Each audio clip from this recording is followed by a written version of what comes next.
In the streets of LA, it isn't just Bloods versus Crips anymore. There's a whole different beast out there, the Hoovers. And they don't care what color you bang. Red or blue, makes no difference. To them, it's Hoovers versus everybody. These dudes are feared, hated, and known to bring smoke to anyone in their way. They don't roll for peace. They ride for power, respect, and revenge. Even other Crip sets don't trust them. Why? Because Hoovers flipped the script. They broke off from the Crips and started calling themselves criminals. And from that moment on, the game changed. This is the story of the most hated gang in LA and why nobody wants problems with them. The set that turned the city on fire. Los Angeles has always been a city of dreams, but for some, it's been a war zone. In the streets of South Central, dreams didn't come easy. You had to fight for respect. You had to protect your name. And in the middle of it all, gangs ruled the blocks. They controlled corners, claimed colors, and settled beefs in the loudest, bloodiest ways possible. Out of all the gangs that made their mark, the Hoover Criminals gang stood out, not just for their numbers or their territory, but for how they moved. They didn't just go to war with rivals, they went to war with everybody. The Hoovers weren't about peace treaties or alliances, they were about survival, domination, and putting fear in hearts. In LA gang history, their name rings the loudest because they didn't just beef with Bloods. They didn't just bang on Crips, they banged on both. It all started in the 1970s, down on Hoover Street between Vermont and Figueroa. What began as the Hoover Groovers turned into something much more violent and feared. At first they were Crips, but over time things changed. The Hoovers split off and started doing their own thing. The streets started calling them Hoover Criminals, and they earned that title, block by block. What made them different wasn't just the color they wore or the signs they threw up, it was the mindset. Hoovers versus everybody wasn't just a slogan, it was the truth. While most gangs had sets they could call allies, the Hoovers cut those ties. They didn't trust no one. Other gangs started to see them as a threat, even the ones that once stood beside them, and the Hoovers embraced it. That hate, they wore it like a badge. As one street legend once said, they was enemies with everybody, but they didn't care. They liked it that way. That's how deep their hatred ran. For rivals and even for those who weren't on their level. From the 43s to the 112s, every Hoover set held it down in their own zone, but that same energy ran through them all. The streets were watching. And when the Hoovers stepped out, the whole city took notice. Because when it came to gang life in LA, they weren't just in the mix, they were the storm. And their story is just getting started. But to understand the concept of Hoovers and why they went against everybody, we need to trace things back to the origins. And that's where the Crips come in. The rise of the Crips. You see, the Crips didn't just show up out of nowhere. They were born in the streets of Los Angeles in 1969, a time when the city was going through major changes. Jobs were disappearing, neighborhoods were falling apart, and young black men were getting shut out of regular life. No jobs, no clubs, no support. So they built their own thing, on the streets. Raymond Washington and Stanley Tookie Williams were the two names at the center of it all. Raymond repped the east side, and Tookie ran the west. When they came together, they had one goal, to unite all the neighborhood street crews under one name, the Crips. At first, it was about sticking together and pushing back against the chaos around them. But it didn't stay like that for long. They started small, but things picked up fast. Blue rags, blue outfits, and one purpose, power. Crips became a name that struck fear in Los Angeles. It was a fighting alliance, Tookie said in his book, nothing more, nothing less. And from that point on, everything changed. Sets started popping up everywhere. By the late 1970s, they weren't just a crew, they were a full-on army. In the beginning, the Crips wore blue because of a guy named Curtis Buddha Morrow. He rocked blue Levi's, blue shirts, and suspenders. After he got shot in '73, Crip members wore blue to honor him.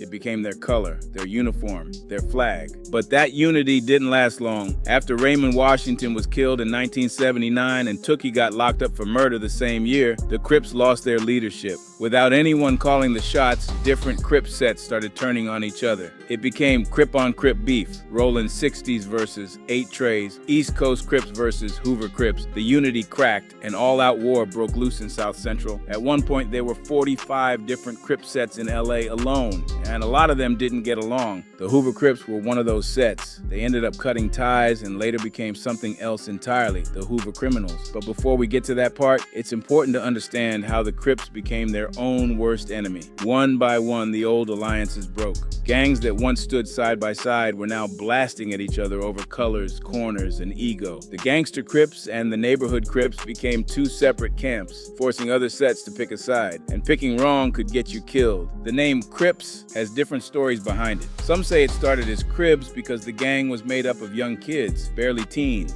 Others say it came from the way members carried canes and started getting called cripples. Eventually, people shortened it to Crips. By 1972, newspapers were using the word, and by the mid-70s, everybody in the city knew what it meant. Some folks tried to give it deeper meanings, like community revolution in progress. But the original members never claimed that. It wasn't about politics, Tookie said. It was about surviving in the hood. The Crips spread fast. Young people were joining for protection, reputation, or just to belong. Sets were running whole blocks, dealing drugs, pulling robberies, and leaving bodies behind. Some were pushing PCP, weed, even amphetamines. With the power came the violence, and LA became a battlefield. The problem was, too much growth led to too many egos, and without strong leadership, those egos clashed. Washington always wanted to avoid Crip-on-Crip beef, but after his death, there was no stopping it. Every set wanted to be on top, and when one set got disrespected, retaliation was automatic. By 1971, the Crips were outnumbering every other gang in South Central. That power made enemies. Gangs like the LA Brims, Athens Park Boys, and Denver Lanes didn't back down. Then came the Piru Street Boys. At first, they were Crips too, but by 1973, things turned ugly. The Pyrus broke off after catching heat from other Crip sets and decided enough was enough. They linked up with other rivals of the Crips and formed something new, the Bloods. That move started one of the longest and bloodiest gang rivalries in American history, Crips versus Bloods,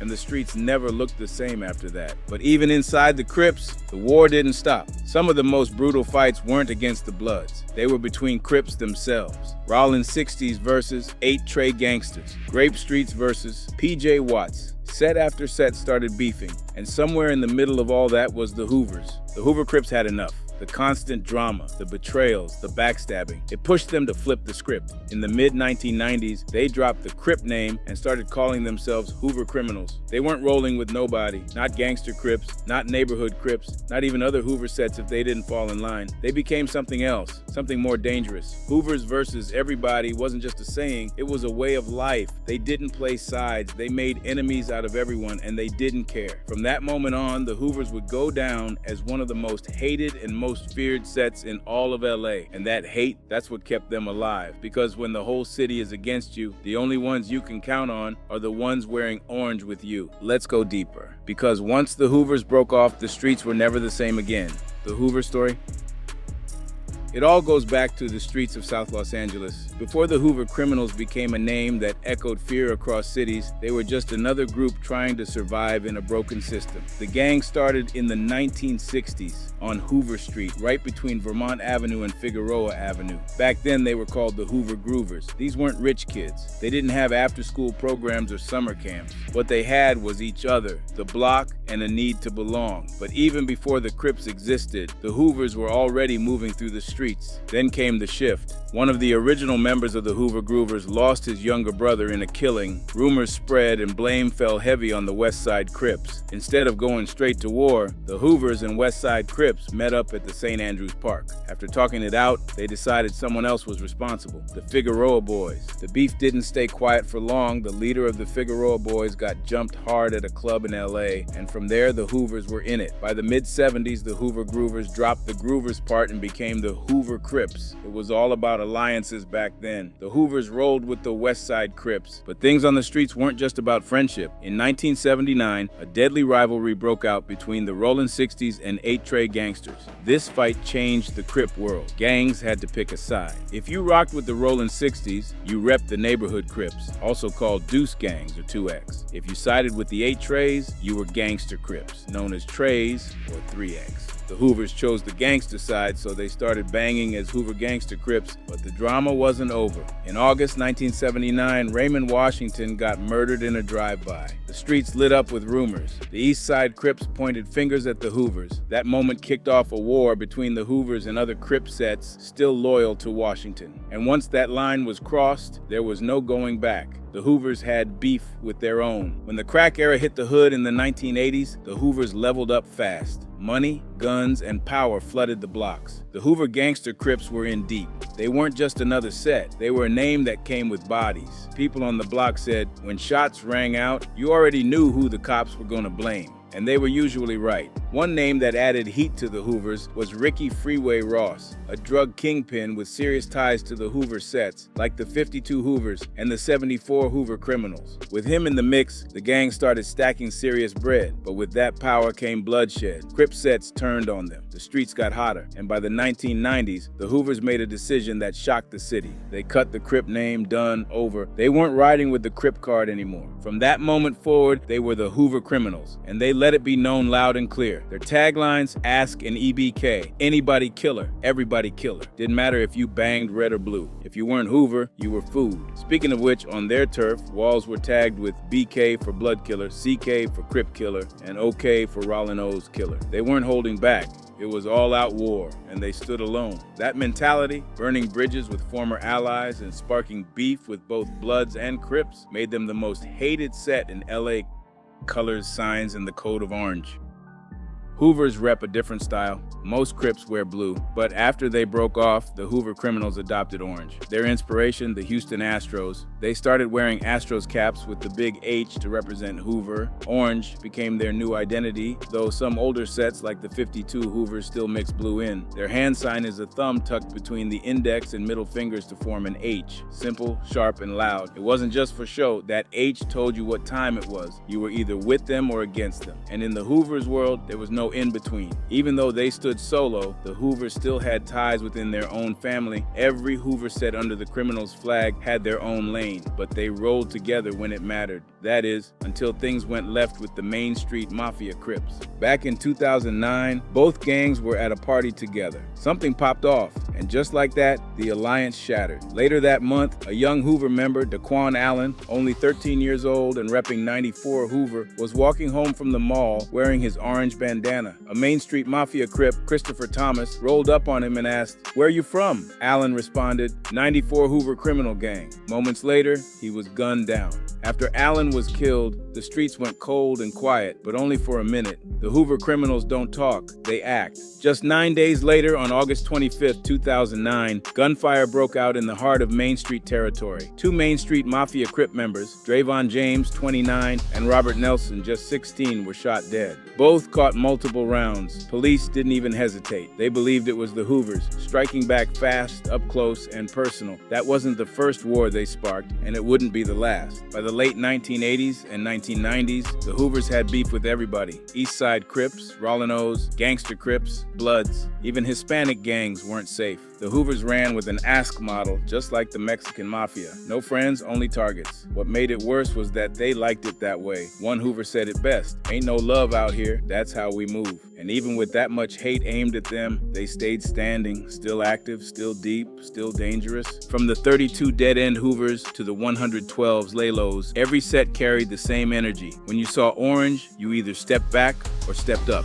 Because one thing's for sure, when Hoovers hit the street, it ain't ever quiet. Speaking of which, when the Hoovers declared war on the streets, they didn't hold back. Their list of enemies is long and bloody. Raymond Ave Crips, East Coast Crips, Neighborhood Crips, Rollin' D's, Rollin' 100s, and now even the Main Street Mafia Crips. Anyone could get it. And when the 112 Hoover Criminals gang started beefing with the Denver Lane Bloods, it got so bad that a chunk of 112's own neighborhood got taken over. That's how serious the war was. The 1990s turned into a battlefield. The Hoovers had already flipped from Crips to criminals, and with that came a new mindset. Anybody killer. BK, CK, OK, Blood killer, Crip killer, Rollin' O's killer. They wrote it on walls. They lived it in the streets. Shootings weren't rare, they were expected. The Hoovers earned a name for being one of the most violent sets in all of Los Angeles. If you lived there, raising a family wasn't just tough, it was dangerous. But the violence didn't stop with just Bloods and Crips. The Hoovers even got into it with South Los 13, a Sereno gang known for being racist and ruthless. The Hoovers didn't care. If you weren't with them, you were in the way. And if you were in the way, you better pray you didn't get caught slipping. The streets of South Central LA weren't enough. In the 1980s, the Hoovers started spreading out looking for new turf to run their drug game. But here's the twist. Most Hoovers outside LA still claim Crips, not criminals. The code shifted depending on the location. In Seattle, Portland, Houston, and Oklahoma City, Hoover sets began popping up. One of the biggest was in Seattle. The 74 Hoover Crips were started in the mid-1990s by George Edward Hendricks Jr., better known as OGP Nut. That name carried weight. He built up a crew of 200 to 250 active members. But in 2006, OGP Nut got taken out in a shootout outside a restaurant. The game took another one. In Portland, the Hoovers move heavy. They got the 112s, the 107s, and the 74s all banging under the Hoover name. Just like in LA, their main beef is with the Rollin' 60s neighborhood Crips. Both gangs operate in the same space, and it's a constant back and forth. One fight in 2002 said it all. It started with a dogfight, illegal, bloody, and vicious. Things got out of hand fast. A member of the 60s got shot. Then came the retaliation. A Hoover member and his girl got hit in return. She didn't make it. The war spilled into the nightlife. Outside a Portland club, shots rang out. Over 50 shell casings were found. No one was safe, and no one talked. Now, you see, the Hoover name isn't just in the streets, it made its way to the big screen, too.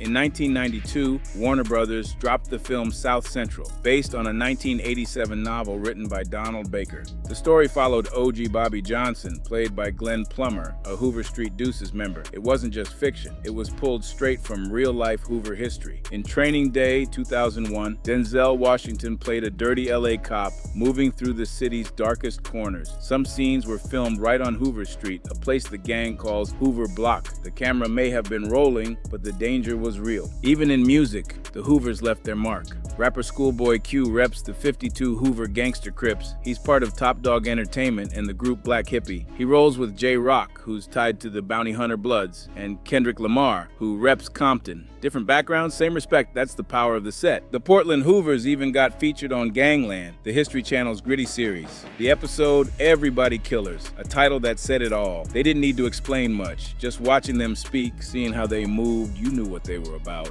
Different subsets of Hoovers. You see, not all Hoover sets stayed the same. The 43 Hoover criminals, also called 4 Trey Hoovers, were among the first. Back in the 1970s, they came up on 43rd Street between Figueroa and Vermont. They started as the Hoover Groovers. When they linked up with West Side Crips and Tookie's crew, they took on the Crip name, but things changed. By the 1990s, they dropped the Crip title and turned criminal. The constant beef with neighborhood Crips pushed them there. Over time, their numbers dropped hard. Now the 43s are mostly quiet, no major activity, but their legacy still lingers. They had no shortage of rivals. Rollin' 40s Crips, Rollin' 30s Harlem Crips, First Street East Coast Crips. Even the 46 NHC and the 48 NHC wanted smoke. The 43s stood their ground for a long time, but LA doesn't wait for anyone. Now, let's talk about the 52 Hoover Gangster Crips. These dudes are different. They still wear blue with their orange, holding on to that Crip identity. They came up on 52nd Street in the 1970s and were over 1,000 members deep by the late 1980s. They're tied to the gangster Crip side of things, not the neighborhood Crips. The 52s and the 74s made big money during the crack era, running drug houses across South Central. Reports say they were pulling in between $500,000 to $1 million a month. That ain't small-time hustle. The 52s also got a strong reach outside LA. They're active in places like Houston, New York, and New Jersey, and they ride with other gangster Crip sets like the Broadway Gangsters and Trouble Gang. The 51, 2 Alliance says it all. 51 Trouble Gang and 2 inches for 52 Hoovers. That bond runs deep. But just like their Hoover brothers, they've got enemies. The 59 East Coast Crips, Rollin' 50s neighborhood Crips, the main streets. They've clashed with the 62 Harvard Park Brims, Rollin' 30s Harlem Crips, Fruittown Brims, and the Rollin' 40s Crips. That's how the Hoovers roll. Deep in loyalty, deeper in war. The 59 Hoover Criminals Gang. The 59 Hoover Criminals Gang, also called the 59 Hoovers, have held it down on the west side of South Los Angeles since the 1970s. Once known as the 59 Hoover Crips, they later turned to the criminals card and made their mark in the game. Their turf is right between the territories of the 52 Hoover Crips and the 74 Hoover Criminals. If you ever see graffiti tagged as H59ver, that's them making it known. Their alliance stays firm with other Hoover sets, but outside that circle, it's all smoke. Their Their main enemies are deep: the 62 East Coast Crips, the 62 Harvard Park Brims, and the Rollin' 40s neighborhood Crips. But it doesn't stop there. The 59 Hoovers beef with every East Coast Crip and all the neighborhood Crips, including the 55 and 57 NHCs. That list ain't just names, it's a record of street battles, losses, and bodies. And the 59s keep their name ringing through the war. The 74 Hoover Criminals Gang.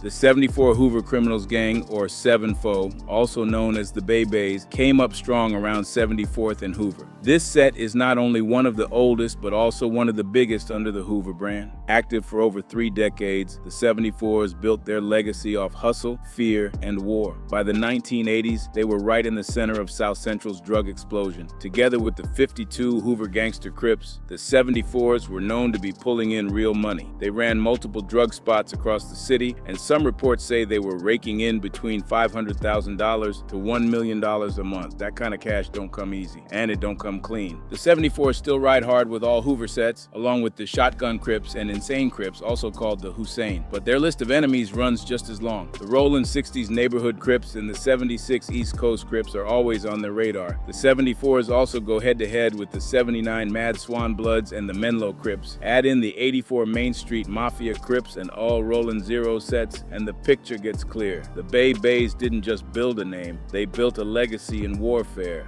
The 83 Hoover Criminals Gang.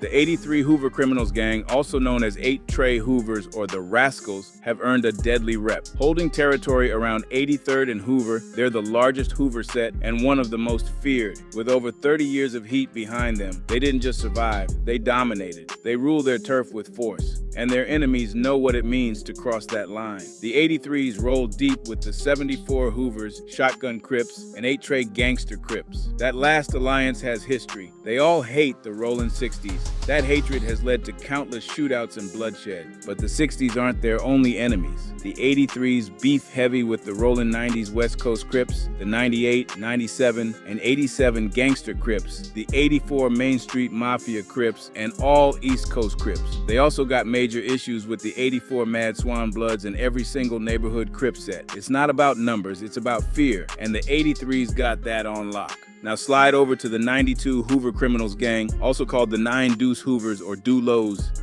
The 92 Hoover Criminals Gang. This crew came up in the 1970s like the others, repping their block on 92nd Street. Smaller in numbers, but loud in presence. Even before flipping to the criminals card, they were one of the most active in South Central. They're tight with every Hoover set, but closest to the 94's Hoovers. Together, they call it Doulos Down. And when they bang together. Their list of enemies includes the Rollin' 90s West Coast Crips, the 87s and 97s Gangster Crips, the 98 Main Street Mafia Crips, and, like most Hoovers, every neighborhood Crip in sight. From H59 Vertags to Doulos Down hand signs, every set carries its own piece of the story, but they all move under the same flag. And when that orange flag is up, the streets already know what it means. The 94 Hoover Criminals Gang. Then there's the 94 Hoover Criminals Gang, also called the 9-Fo or Lowdowns, came up hard on the west side of South Los Angeles. Their turf was set around 94th Street between Vermont and Figueroa. They started in the 1970s as the 94 Hoover Crips, but by the late 1980s and early 1990s, they dropped Crips and turned into Hoover Criminals. With that name, change came a darker reputation. Back then, their name meant one thing: raw violence. They weren't just another set in the mix, they were feared. In 2009, the 9-Fo made headlines. A 13-year-old member named Daquan Allen, known in the streets as 4-Star or Touche, was walking home from the swap meet on Broadway. He was repping his set, rocking an orange bandana, when 21-year-old Christopher Thomas from Main Street Mafia Crips approached him. Thomas asked, "Where are you from?" Daquan stood on it, 94 Hoover Criminal Gang. Moments later, he was shot twice in the chest. He didn't make it. Police said that hit sparked a chain of revenge. According to the 77th Division, that single shooting led to more bodies dropping in both the Southeast and 77th Divisions of LAPD. 2 people died, 3 got wounded, the streets lit up quick. The 94 Hoovers roll tight with all Hoover sets, but their closest family is the 92 Hoovers. Together they go by Doulos Down. Rapper D2CE, tied to the 92s, even dropped a tribute track called Real Homies in honor of Touche. That bond ain't just words, it's war-ready. Their common enemies include the 98 Main Street Mafia Crips, the 87s and 97s Gangster Crips, and of course the East Coast and neighborhood Crips. Same war, same targets, same blood spilled. The 107 Hoover Criminals Gang, known on the street as the Groove Gang or the Celos, go way back. Formed in the 1970s like most Hoover sets, they held down 107th Street between Vermont and Figueroa. They picked the name Groove Gang to keep the memory of the original Hoover Groovers alive. That respect for history runs deep with the 107s. They started off as Crips, like the rest, but flipped to criminals over time. And when they did, they brought serious heat to the streets. The 107s are known for putting in work and standing firm in Hoover tradition. Among all their allies, the closest are the 112s Hoovers. That connection is more than just unity. It's loyalty earned in blood. Their rival list is rough. The underground Crips, Budlong Gangster Crips, and the 104 Hustler Crips are all at the top. But the main enemy that sticks out is the Denver Lane Bloods. The 107s have had bloody wars with the DLBs and the hate runs deep. These beefs aren't petty, they're personal. And when the 107s show up, it's never calm. The 107 Hoovers aren't just local anymore either. They've spread out. Nationwide, the name still means the same thing. Don't mess with Groove Gang, because once they're locked on you, it's not going to be a warning shot. The 112 Hoover Criminals Gang,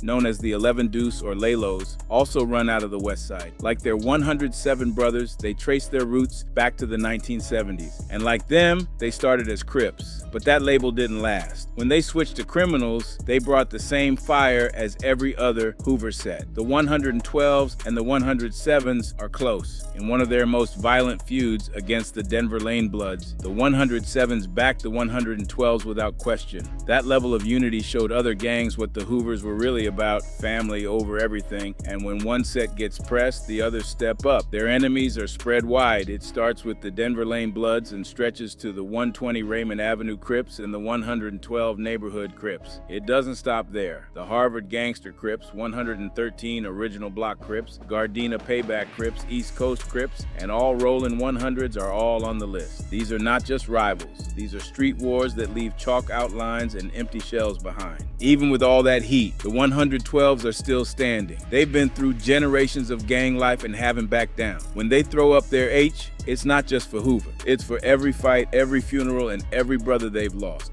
Hoovers versus everybody. The Hoover Criminals are deep in war, not just with Bloods, not just with Crips, but with nearly everyone on the streets. Even though they started out as a Crip gang, they flipped the game. Today they bang hard on both red and blue. One Hoover put it like this: "We ain't with no card. We our own thing now." Their main heat comes from neighborhood Crip gangs, the ones under the 2X card. Rollin' 60s, rollin' 40s, rollin' 100s. Hoover's got history with all of them, but their war with the Denver Lane Bloods and the Crenshaw Mafia Gangster Bloods has been just as deadly. Other blood rivals include the Family Swan Bloods, BJ Smith Park Brims, Van Ness Gangster Brims, and Fruittown Brims. But if you ask the streets the Hoover versus neighborhood Crips beef, that one's personal, that one cuts deeper, and it doesn't stop there. Even Crips who fall under the 3X Gangster Crip card have clashed with them. Gangs like the 87 GC, 97 GC, and the 4-Pack GC have all gone head up with Hoovers. That's why the Hoovers started saying ABK and EBK, anybody killer, everybody killer. They don't care what card you claim. If you're not with them, you might be a target. They've even had problems with Serrano gangs. Gangs like Crazy Riders 13 and Southlaws 13 are on their list. And even though the Hoovers fall under the Gangster Crip brand themselves, they've never been afraid to turn on their own lane. That includes the 87s, 97s, and 4-Pack.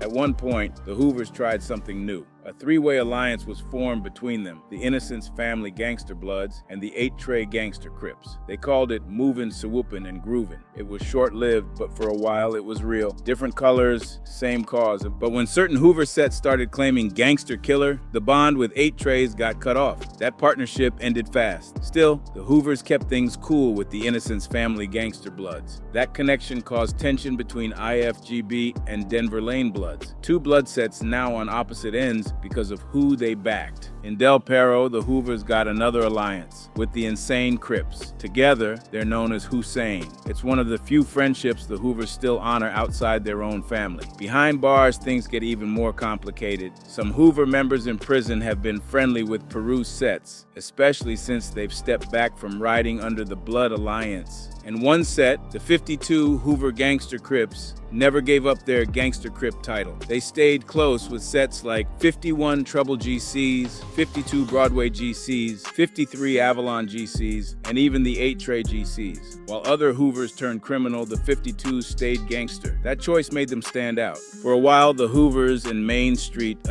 Mafia Crips were allies too. But all that ended after a young 94 Hoover member was shot at a Main Street party. That one incident turned a friendship into a permanent war.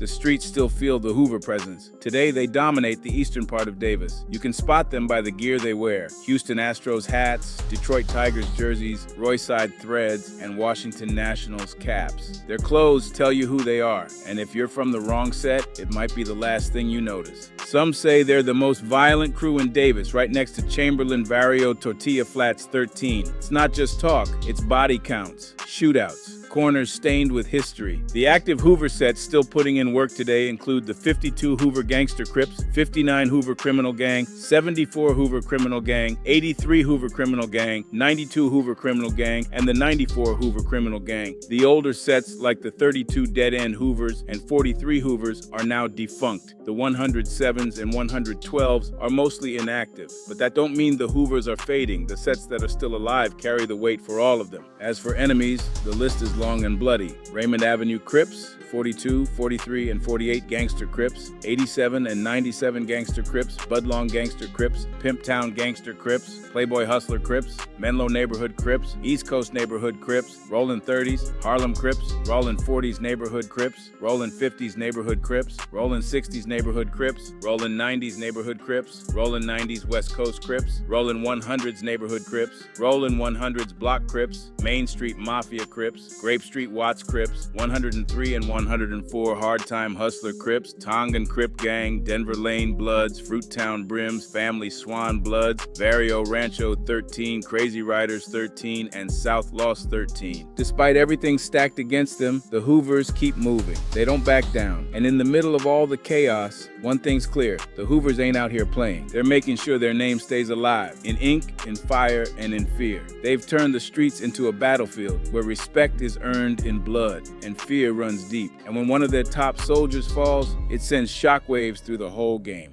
The life sentence.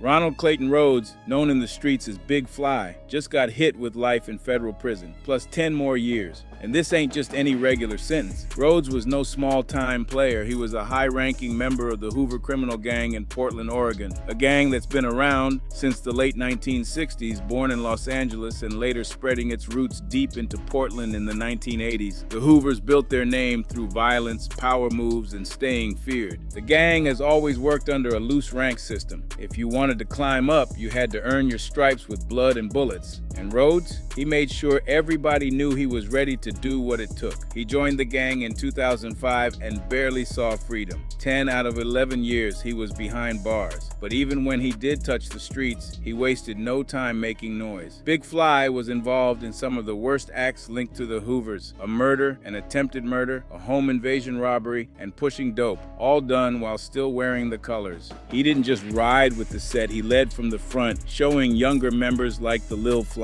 how real gangsters earn respect. He made violence a rule, not an exception. His name held weight, and not just in Portland. His actions left a message for any Hoover enemy: mess with one, you mess with all. The Hoover Criminal Gang has long called themselves everybody killers. That means Bloods, Crips, Serenos. No set is safe. In Portland, they clashed with several local gangs, and Hoovers didn't wait to be attacked. Any small disrespect, retaliation was expected. That's the code. Violence was loyalty. Loyalty was survival. Rhodes followed that rule by the book. The Fed said the Hoovers ran a criminal enterprise. Murder, drug dealing, robbery, you name it. Every act was another step in building up the gang's reputation. And it wasn't just about getting paid. It was about showing force, power through fear. Rhodes became the example, the one setting the bar for how far a Hoover should go to keep the name alive. Back in 2019, the law finally came swinging hard. A federal grand jury charged Rhodes, along with fellow senior Hoover Lorenzo Lerone Jones and 2 others, with racketeering conspiracy. The charges weren't light: murder tied to gang life, using guns to kill, and carrying weapons during violent crimes. The walls were closing in. When the trial came, it was Rhodes' turn to face everything he put into motion. The feds proved he was involved in the 2015 murder of Kyle Polk,